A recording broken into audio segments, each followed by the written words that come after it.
Doctor Mehul Shelat, CEO friendship hospital.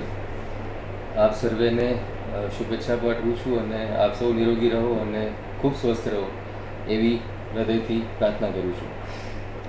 Hypertension એટલે કે BP તમારું કંટ્રોલમાં રહે એના માટે તમે જાતે નાની 4-5 વસ્તુઓ કરશો તો બહુ વાંધો નહીં આવે.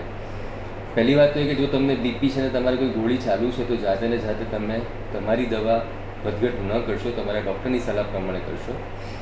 તમારા ડૉક્ટરે તમને સલાહ આપી છે કે તમે બીપીનું મશીન ઘરે લાવીને એને રેગ્યુલર માપો, તો તમારું બીપી માપતી વખતે બી તમારા ડૉક્ટરની સલાહ લઈને શાંતિથી તમારા ઘરે સૂઈ જઈને એનું જે કફ હોય એ કફ હૃદયના લેવલે રાખી અને તમારે બીપી માપવું જોઈએ. શાંતિથી પહેલાં તો થોડી વાર સૂઈ રહીને થોડા લાંબા શ્વાસ લઈને છોડવા અને શાંતિથી બીપી માપવું. એકવાર જમણા હાથે માપવું, કોઈકવાર ડાબા હાથે બી માપવું. બંનેમાં નાનો મોટો ફરક આવી શકે છે. તમારી ઉંમર પ્રમાણે બીપીની વધઘટ થઈ શકે છે. એવું નથી કે ભાઈ 120-80 એટલે જ નોર્મલ કહેવાય. તમારી ઉંમર પ્રમાણેના બીપીના બધા માપ હોય એ પ્રમાણે તમારે તમારા ડૉક્ટરને પૂછી લેવું. રાઈટ. ફાસ્ટ ફૂડ તો તમને બધાને ખબર જ છે કે ફાસ્ટ ફૂડ તો હંમેશા નુકસાનકારક છે જ.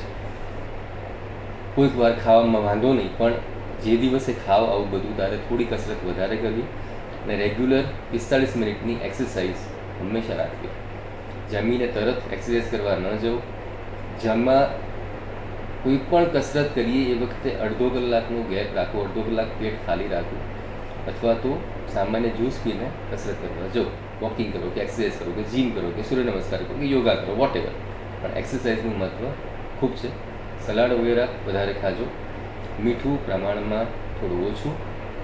એવું નથી કે પીઝાને એવું બધું ન ખવાય, પણ ખાઈએ એ દિવસે થોડી કસરત વધારે કરીએ. આપ સર્વને ફરીથી શુભકામના. Doctor Mehul Shelat. Thank you very much.